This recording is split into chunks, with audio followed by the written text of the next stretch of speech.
Selamat datang kembali di pembelajaran PPKN. Sekarang kita akan melanjutkan dalam pembelajaran kelas 8 di bab yang kedua. Kalau kemarin kita sudah membahas tentang makna kedudukan fungsi Undang-Undang Dasar NKRI tahun 1945 dalam sistem hukum nasional.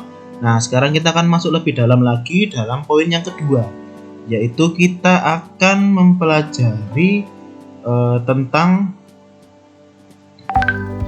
kedudukan dan fungsi Undang-Undang Dasar Negara Republik Indonesia tahun 1945 dalam sistem hukum nasional. Nah, dalam kedudukannya ini kan kita bahas berdasarkan pembukaan dulu. Jadi dalam pembukaannya dibagi menjadi dua, yaitu kedudukan pembukaan Undang-Undang Dasar NRI tahun 1945 dan pembukaan Undang-Undang NRI tahun 1945 yang terkait dengan pokok kaidah negara yang fundamental. Sekarang kita masuk ke poin yang pertama dulu, yaitu kedudukannya. Jadi di dalam Undang-Undang Dasar ini, pembukaan ini masuk dalam kedudukan yang seperti apa? Nah, kita akan lihat. Jadi kedudukannya adalah sebagai tertib hukum nasional. Lalu tertib hukum nasional itu berlaku sejak disahkannya pembukaan Undang-Undang Dasar 1945 pada 18 Agustus 1945 di saat sidang PPKI. Nah, ada 4 syarat tertib hukum Indonesia. Yang pertama adalah adanya subjek yang mengadakan peraturan hukum, lalu adanya kesatuan asas kerohanian yang menjadi dasar peraturan hukum, lalu adanya kesatuan daerah untuk diberlakukannya peraturan hukum, lalu adanya kesatuan waktu untuk memberlakukan peraturan hukum tersebut. Jadi 4 syarat ini harus terpenuhi, mulai dari waktu, tempat, lalu secara kerohanian, juga dalam subjek yang mengadakan, yaitu pemerintah. Kita kembali yang poin kedua adalah pembukaan Undang-Undang Dasar NRI tahun 1945 yang kaitannya dengan pokok kaidah yang fundamental. Nah, dalam pembukaan Undang-Undang Dasar Negara Republik Indonesia tahun 1945 yang dikatakan sebagai pokok kaidah yang fundamental itu berisikan tentang beberapa hal. Antara lain, yang pertama, pembukaan itu mencakup dasar tujuan negara, mulai dari tujuan umum dan tujuan khusus. Lalu yang kedua, pembukaan juga mencakup tentang dasar ketentuan pembentukan Undang-Undang Dasar. Jadi 4 alinea itu sebagai acuan di mana dibentuklah pasal-pasal setelah dari pembukaan itu berdasarkan dari pembukaan. Lalu yang ketiga, juga memuat asas kerohanian negara. Jadi poin utamanya adalah di dalam kedudukan dan fungsi Undang-Undang Dasar kita nggak bisa mengabaikan poin pembukaan. Jadi pembukaan itu bukan sebagai pendahuluan dalam pasal-pasal, tapi lebih tepatnya adalah pokok kaidahnya yang paling dasar ketika mau membuat pasal dalam Undang-Undang Dasar itu landasannya dari pembukaan. Lalu juga pembukaan itu sebagai tertib hukum juga.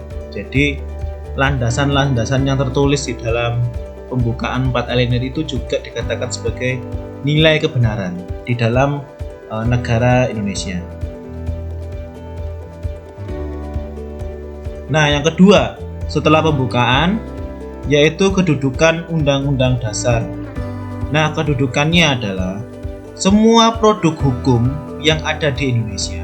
Ya.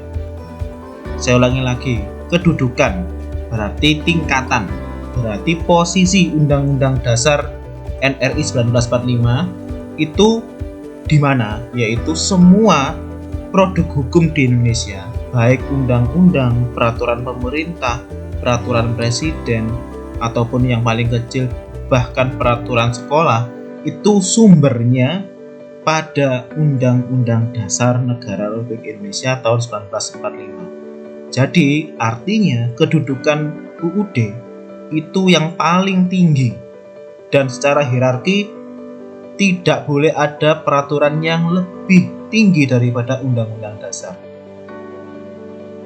dan juga tidak ada peraturan yang bisa keluar dari isi-isi dalam Undang-Undang Dasar.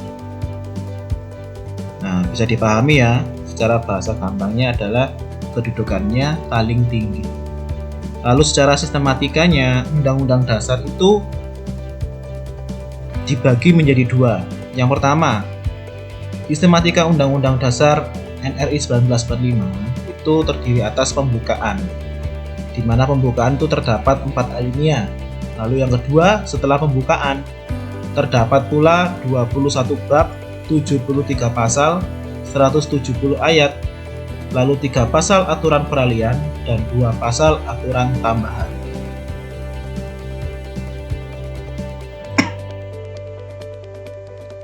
Lalu selanjutnya, setelah sistematika kita juga akan bahas sifat Undang-Undang Dasar NRI 1945. Di dalam sifat Undang-Undang Dasar NRI 1945 itu ada 4, tertulis, lalu singkat, lalu supel, dan rigid. Penjelasannya seperti ini.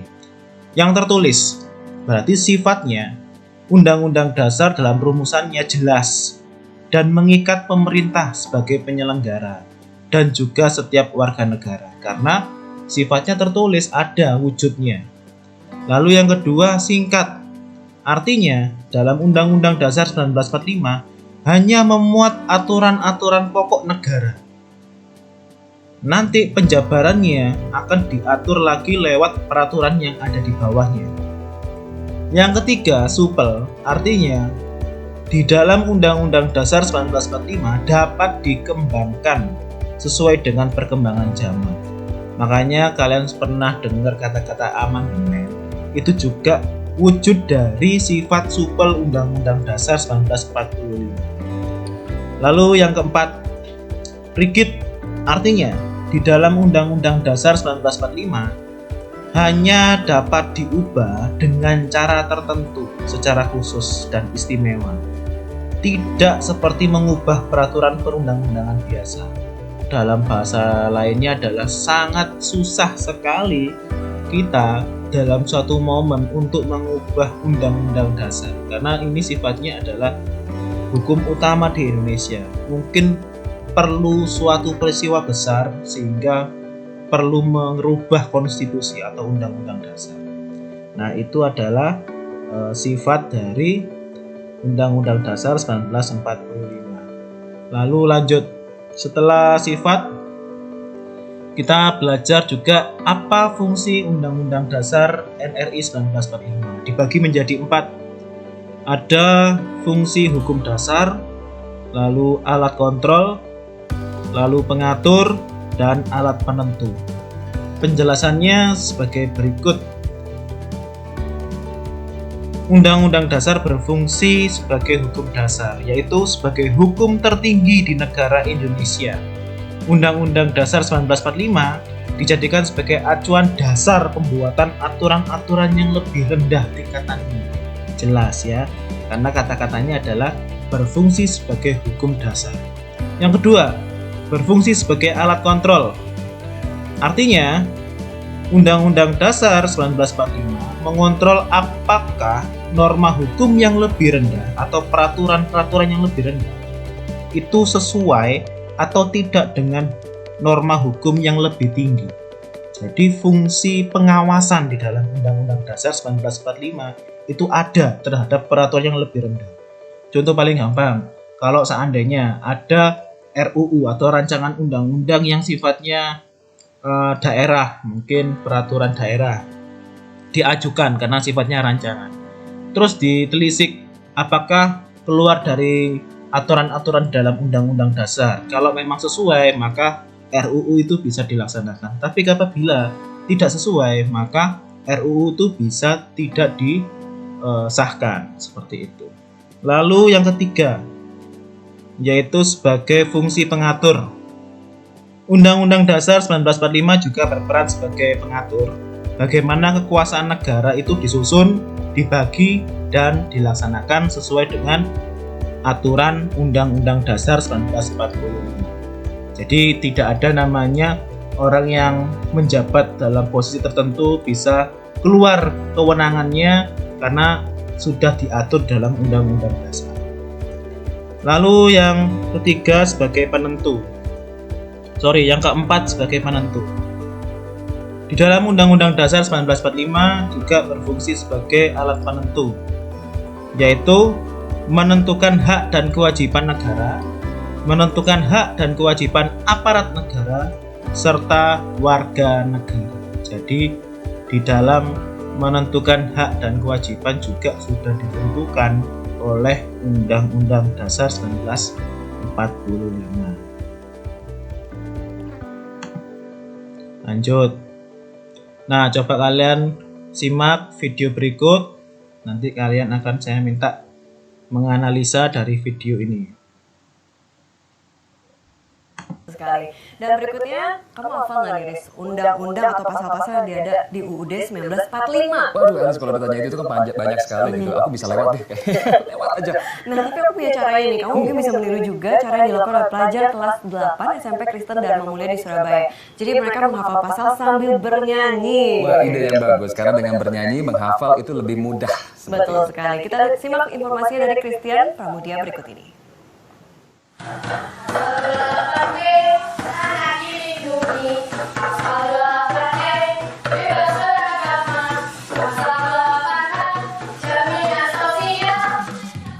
Pelajaran pendidikan Pancasila dan kewarganegaraan tidak selalu membosankan.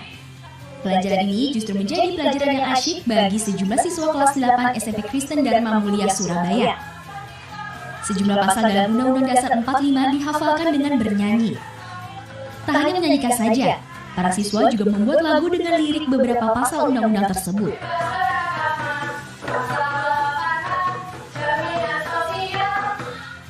Cara ini dilakukan semata-mata agar para siswa bisa lebih interaktif dalam pembelajaran. Selain itu juga memudahkan siswa untuk menghafal pasal-pasal yang ada di dalam undang-undang. Lagu ini menurut saya sangat efektif dan sangat kreatif, dapat mempermudah siswa dalam menghafalkan pasal-pasal yang sebenarnya kalau misalnya kita hafalkan secara langsung gitu pasti kita kiranya itu susah. Itu adalah materi yang sangat sulit sekali bagi siswa karena di dalamnya terdapat peraturan perundang-undangan, salah satunya batang tubuh dalam Undang-Undang Dasar 1945. Metode ini terbukti sukses membuat sejumlah siswa gembira dan hafal seluruh undang-undang. Harapannya dengan menyanyikan seluruh pasal dalam undang-undang tersebut, siswa tak sekedar menghafalnya saja, tapi juga bisa memahami isi dan maksudnya.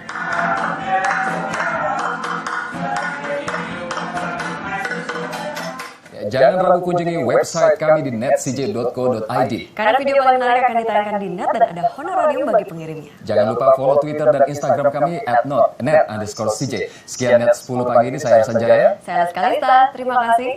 Selamat beraktivitas. Oke, dari video tersebut sebenarnya poin utamanya bukan pada titik menghafalnya, tetapi pada titik memahami peraturan perundang-undangan. Jadi bukan hanya sebagai sesuatu yang susah untuk dipahami. Sebenarnya Undang-Undang Dasar ini wajib diketahui oleh setiap warga negara, termasuk kalian sebagai pelajar, di mana saya paparkan tentang Undang-Undang Dasar ini. Tujuannya adalah supaya kalian tahu sebagai warga negara bahwa kalian bersikap, bertingkah laku itu juga ada aturannya. Nah, aturan tersebut juga dipaparkan di dalam batang tubuh Undang-Undang Dasar, mulai dari pasal 1 sampai akhirnya. Nah, kalian di sini harapannya apapun kemasan yang nanti kalian berikan, setidaknya kalian harus memahami tentang isi Undang-Undang Dasar.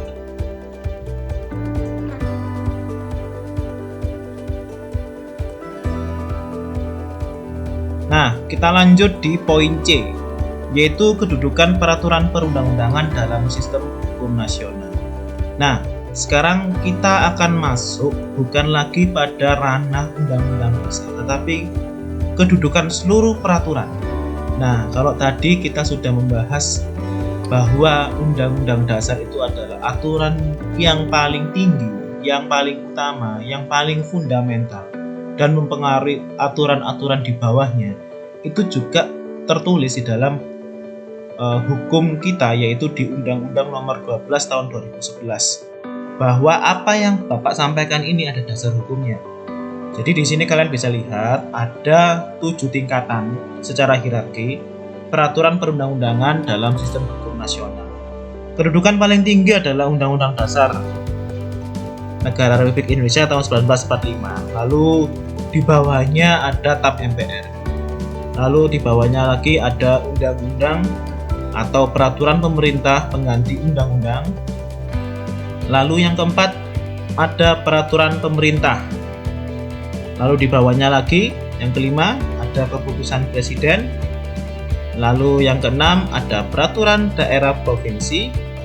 Lalu yang ketujuh yaitu peraturan daerah kabupaten atau kota. Nah, di sini terlihat bahwa peraturan yang di bawah Undang-Undang Dasar acuannya tidak boleh keluar dari pasal-pasal yang ada di Undang-Undang Dasar. Jadi, setiap peraturan di bawahnya selalu merujuk juga dari peraturan yang ada di atasnya. Nah, sifat dan ciri-ciri serta arti penting peraturan perundang-undangan. Ada 4, yaitu peraturan perundang-undangan merupakan peraturan yang sifatnya tertulis, pasti. Karena ini adalah norma hukum, dan norma hukum ciri khasnya adalah pasti tertulis. Yang kedua, peraturan perundang-undangan itu dibentuk, ditetapkan, dan dikeluarkan oleh lembaga-lembaga yang terkait yang memiliki kewenangan untuk membuat peraturan tersebut. Biasanya ya pemerintah. Lalu yang ketiga, merupakan norma hukum atau aturan yang mengatur pola tingkah laku warga negara. Nah, jelas seperti yang Bapak jelaskan tadi ya. Lalu yang keempat, mengikat secara umum dan menyeluruh bagi orang-orang yang berada di wilayah tersebut atau di negara tersebut. Kalau sifatnya aturannya mengikat satu negara ya, seluruh warga negara harus taat dengan peraturan tersebut. Apabila mengikat pada satu daerah, ya warga negaranya harus taat dengan daerah dia sendiri. Seperti itu. Nah, untuk memudahkan dalam melaksanakan dan mempertahankan Undang-Undang Dasar Negara Republik Indonesia 1945 itu sebenarnya bisa dilaksanakan dalam 3 lingkungan, yaitu dalam lingkungan sekolah. Bagaimana nanti kita akan melaksanakan dan mempertahankan Undang-Undang Dasar NRI 1945 dalam lingkungan sekolah. Lalu yang kedua dalam tempat tinggal. Lalu yang ketiga adalah dalam lingkungan masyarakat. Nah, sejurus dengan hal tersebut, maka Bapak akan minta dari kalian coba cari 5 contoh masing-masing cara melaksanakan dan mempertahankan Undang-Undang Dasar NRI 1945 dari 3 tempat tersebut, yaitu lingkungan sekolah, tempat tinggal, dan masyarakat. Lalu kalian tulis di buku tulis kalian, nanti akan kalian kumpulkan di dalam kolom Moodle BPKN. Oke, sekian dari pembelajaran Bapak. Semoga kalian bisa dapat poinnya, dan kita akan bertemu lagi di pertemuan selanjutnya untuk membahas hal-hal yang lebih unik lagi di dalam pembelajaran BPKN. Terima kasih.